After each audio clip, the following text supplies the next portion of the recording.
Hello everyone, welcome to Complete Python course. Data structure basics की इस video में हम बात करेंगे डिक्शनरीज के बारे में। सबसे पहले हम पढ़ते हैं डिक्शनरी की definition. Dictionary is a set of key value pairs. The keys are unique within one dictionary. तो दोस्तों डिक्शनरीज जो होती हैं वो एक सेट होती हैं की और वैल्यू के जो पेयर्स की सूरत में, और इसके अंदर जो है हर की यूनिक होगी एक डिक्शनरी के अंदर। डिक्शनरीज जो होती हैं वो स्टार्ट होती हैं करली ब्रेसिस से और एंड होती हैं करली ब्रेसिस से। इसी तरह अगर खाली करली ब्रेसिस से अगर हम कोई डिक्शनरी बनाएं तो ये एम्प्टी डिक्शनरी कहलाती हैं। डिक्शनरीज का जो मेन ऑपरेशन है वो है स्टोरिंग वैल्यूज़, यानी कि इसके अंदर हम वैल्यूज़ को स्टोर करते हैं की के ज़रिए से। हम डिक्शनरीज़ के अंदर मुख्तलिफ़ आइटम्स को डिफ़ाइन करते हैं और हर आइटम जो है वो दो चीज़ों के ऊपर मुश्तमिल होता है। एक एग्जांपल से हम समझने की कोशिश करते हैं। ये DIC के नाम से यहाँ पे एक डिक्शनरी है और इसके अंदर ये नेम, कोलन और जॉन, इस कोमे से पहले ये हमारे पास एक आइटम कहलाता है और हर आइटम के अंदर दो चीज़ें मौजूद होती हैं। सबसे पहले इसके अंदर एक की होगी और दूसरा जो है उसके अंदर एक वैल्यू मौजूद होगी। इस नेम नाम का जो वेरिएबल यहाँ पे बना हुआ है इसको कहते हैं की, और यहाँ पे जॉन जो है ये वैल्यू कहलाती है। और इस वक्त ये जॉन जो है वो इस नेम, इस की के अंदर स्टोर है और इस की का नाम है हमारे पास नेम। इसी तरह दूसरा आइटम जो है हमारे पास आईडी, इसके अंदर जो है की कहलाती है और 1 2 3 4 जो है यहाँ पे इसके अंदर ये वैल्यू है और ये वैल्यू इस आईडी के अंदर स्टोर है। इसी तरह जब हम इसको प्रिंट करते हैं तो इस तरह से ये इसका आउटपुट है। इसी तरह हम एक दूसरी एग्जांपल यहाँ पे देखते हैं। कलर यहाँ पे हमारे पास जो है वो की कहलाएगी और 3000 यहाँ पे हमारे पास वैल्यू, और ये कलर कोलन और ये 3000 जो वैल्यू है हमारे पास, ये पूरा हमारे पास एक आइटम कहलाता है डिक्शनरी के अंदर।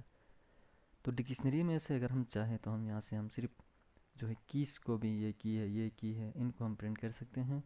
और यहाँ पे अगर हम चाहें तो खाली इनसे वैल्यू भी प्रिंट कर सकते हैं। और अगर हम चाहें तो यहाँ पे ये पूरा आइटम भी इस डिक्शनरी से प्रिंट कर सकते हैं। इसी तरह जो है हम आइटम्स को ऐड कर सकते हैं डिक्शनरीज के अंदर। इसके लिए हम यूज़ करते हैं DIC, यानी कि इस डिक्शनरी का नाम जिस डिक्शनरी के अंदर हम आइटम्स को ऐड करना चाहते हैं। इसके बाद जो है हम स्क्वायर ब्रैकेट्स के अंदर उसकी की पास करते हैं और इक्वल साइन के बाद जो है हम वैल्यू पास करते हैं। तो यानी कि ये पूरा न्यू आइटम जो है हम ऐड करना चाहते हैं इस DIC नाम की डिक्शनरी के अंदर। तो इसका जो आउटपुट आप यहाँ पे देख सकते हैं ये गुड के नाम से और 3550 ये लास्ट में जो है इस DIC डिक्शनरी के अंदर ऐड हुआ है। इसी तरह जो है हम मज़ीद आइटम्स को इस डिक्शनरी के अंदर या किसी भी डिक्शनरी के अंदर ऐड कर सकते हैं। इसी तरह डिक्शनरी क्रिएट करने के लिए हम एक दूसरा कंस्ट्रक्टर या बिल्ट इन फंक्शन भी हम यूज़ करते हैं और वो है DICT के नाम से डिक्ट। यहाँ पे डिक्ट से मुराद है डिक्शनरी। कंस्ट्रक्टर हम यूज़ करते हैं डिक्शनरीज जो है बनाने के लिए। तो उसके लिए जो है हम डिक्ट फंक्शन को पास करते हैं एक लिस्ट, और लिस्ट के अंदर जो है हमारे पास टुपल्स के फॉर्म में हमारे पास आइटम्स मौजूद होते हैं। और हर टुपल के अंदर जो है यहाँ से लेकर यहाँ तक जो है हमारे पास टुपल है। ये हमने डिस्कस किया था टुपल्स के लेक्चर में, अगर आपने वो वीडियो नहीं देखी है तो उसको ज़रूर देखिएगा। टुपल क्या होता है उसके बारे में हमने वहाँ पे एक्सप्लेन किया है। तो टुपल आप देख सकते हैं इस राउंड ब्रैकेट से लेकर इस राउंड ब्रैकेट तक कोमे से पहले ये हमारे पास एक टुपल है और डिक्शनरी के अंदर ये एक आइटम कहलाएगा। तो कलर जो है ये की है और 3000 यहाँ पे ये वैल्यू है। इसी तरह सेप, यहाँ पे SAPE सेप जो है हमारे पास की है और 3400 जो है हमारे पास ये वैल्यू है। और इस राउंड ब्रैकेट से लेकर इस राउंड ब्रैकेट तक ये हमारे पास एक आइटम, और इसको टुपल कहा जाता है। डिक्शनरी के अंदर ये एक आइटम कहलाएगा। तो इसका आउटपुट आप देख सकते हैं यहाँ पे जो है इस तरह से ये डिक्शनरी बन जाएगी जब हम इस डिक्ट फंक्शन को ये वैल्यूज़ पास करेंगे। तो वैल्यूज़ आपने ख्याल रखना है हमेशा पेयर्स की सूरत में होंगी, की और वैल्यूज़ के पेयर में। और जो है वो कॉमा सेपरेटेड होंगी। हर आइटम जो है दूसरे आइटम से कॉमे के ज़रिए से सेपरेट होगा। तो मूव करते हैं दोस्तों जुपिटर नोटबुक की तरफ, और वहाँ पे जो है हम इनको इम्प्लीमेंट कर। अच्छा, तो दोस्तों यहाँ पे सबसे पहले जो है मैं एक डिक्शनरी बनाऊंगा, और उस डिक्शनरी के बाद हम जो है उसके साथ क्या क्या काम कर सकते हैं वो भी हम देखेंगे। तो सबसे पहले मैं एक डिक्शनरी बनाता हूँ यहाँ पे जो है डिक के नाम से, DIC। और ये एक डिक्शनरी है हमारे पास, और इसके अंदर जो है हम कुछ की वैल्यू पेयर्स के फॉर्म में जो है हम आइटम्स को रखते हैं। यहाँ पे फॉर एग्जांपल मैं रखता हूँ की 1, और इसके अंदर जो होगी ये की कहलाएगी, और उसके साथ जो है हम रखेंगे वैल्यू, बल्कि हम इसको सिंगल कोट में लिखते हैं तो हमें समझ आ जाएगा ये वैल्यू है और जो है वो की है। तो ये वैल्यू 1, तो की 1 के अंदर जो है हमने वैल्यू 1 स्टोर किया, उसके बाद हम लगाएंगे कोमा। ये हमारे पास एक आइटम कहलाता है की 1 और वैल्यू 1, ये पूरा हमारे पास एक आइटम है। और डिक्शनरी के अंदर हर आइटम के अंदर जो होता है एक की होती है और एक वैल्यू होती है, और ये जो वैल्यू है इस वक्त इस की के अंदर स्टोर है।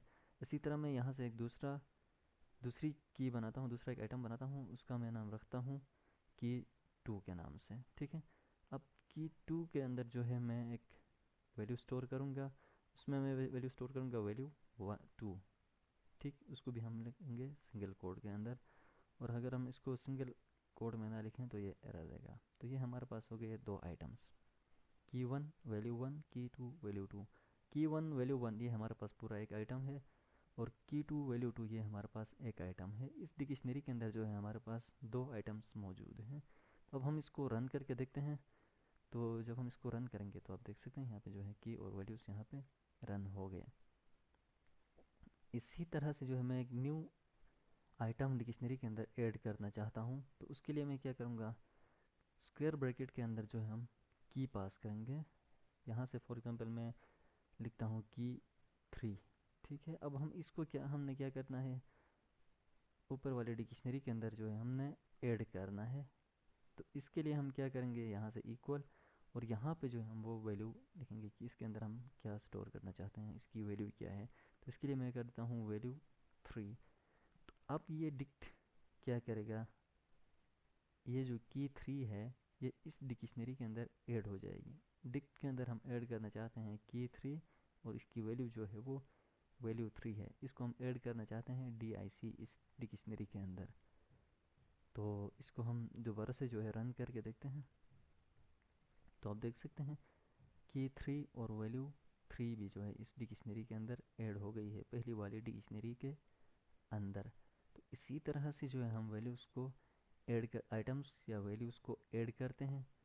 इसी तरह मैं चाहता हूँ कि यहाँ पे जो की 2 है इसकी वैल्यू अगर हम चेंज करना चाहते हैं, इसकी वैल्यू हमारे पास इस वक्त वैल्यू 2 रखा है, तो इसको मैं यहाँ से जो है चेंज करके कर देता हूँ 5000। ठीक, तो यहाँ पे मैं पास कर देता हूँ की 2। अब हम की 2 की जो वैल्यू है इस डिक्शनरी के अंदर जो की 2 है हमारे पास, इसकी वैल्यू को हम चेंज करना चाहते हैं। यहाँ पे अब देखें इसकी वैल्यू 2 है, इसके अंदर स्टोर है, और अब यहाँ से मैं इसको चेंज करके जो है वो 5000 कर देना चाहता हूँ। तो यहाँ से हम इसको चेंज कर सकते हैं, की 2 के अंदर जो वैल्यू है अभी हमारे पास 5000 आ गई है। ठीक, तो इसके अलावा जो है हम मज़ीद इसमें से अगर किसी आइटम की वैल्यू को हम प्रिंट करना चाहते हैं, फॉर एग्जांपल मैं की 1 के अंदर जो वैल्यू है उसको मैं प्रिंट करना चाहता हूँ, तो उसके लिए मैं क्या करूँगा, यहाँ पे सिंपल पास करूँगा, कोड के अंदर डबल कोड हमने लिखना है, और इसमें मैं पास करूँगा की 1। अब की 1 के अंदर हमारे पास वैल्यू है वैल्यू 1, इसके अंदर सेव है, स्ट्रिंग है, तो इसको मैं प्रिंट करना चाहता हूँ। तो आप देख सकते हैं यहाँ पे जो है वैल्यू 1 प्रिंट हो गई। इसी तरह से हम डिक्शनरी के अंदर मुख्तलिफ आइटम्स को जो है वो वैल्यू आइटम्स के अंदर जो वैल्यूज़ हैं उनको एक्सेस कर सकते हैं, कीज़ को जो है हम एक्सेस कर सकते हैं। इसी तरह पूरे आइटम को भी हम जो है वो स्क्रीन के ऊपर प्रिंट कर सकते हैं। और इसके अलावा हम देखेंगे हम डिक्ट फंक्शन के वो जो आइटम है डिक्ट फंक्शन के अंदर, तो उसको हम कैसे जो है वो प्रिंट कर सकते हैं। तो उसके लिए हम जो है मुख्तलिफ फंक्शंस यूज़ करते हैं। जिस तरह मैं एक लिस्ट बनाता हूँ, यहाँ पे डिक्शनरी के अंदर जो आइटम्स है उनकी हम एक लिस्ट बनाना चाहते हैं। तो इसके लिए सबसे पहले मैं यहाँ पे पास करूँगा DIC, तो ये जो जितनी भी कीज़ हैं इस डिक्शनरीज के अंदर, की 1 है, की 2 है, की 3 है, इनको प्रिंट करेगा ये लिस्ट फंक्शन। ठीक है। अब अगर लिस्ट फंक्शन के ज़रिए से अगर मैं वैल्यूज़ को प्रिंट करना चाहता हूँ, यहाँ पे आप देख सकते हैं इसने कीज़ जो हैं, जितनी भी कीज़ इस डिक्शनरी के अंदर मौजूद हैं, इनको रिटर्न किया। इसी तरह अगर मैं चाहता हूँ एक दोबारा से मैं लिस्ट बनाऊंगा, और लिस्ट के अंदर जो है मैं एक डिक्शनरी के अंदर जितनी भी वैल्यूज़ हैं उनको मैं एक्सेस करना चाहता हूँ, तो उसके लिए हम यूज़ करते हैं dic.values। ठीक है। डिक्शनरी के अंदर जो वैल्यूज़ हैं उनको हम एक्सेस करना चाहते हैं, तो इस फंक्शन के ज़रिए से हम कर सकते हैं। तो यहाँ पर आप देख सकते हैं वैल्यू 1 है हमारे पास, है 5000 है, और वैल्यू 3 जो है इसके अंदर मौजूद है।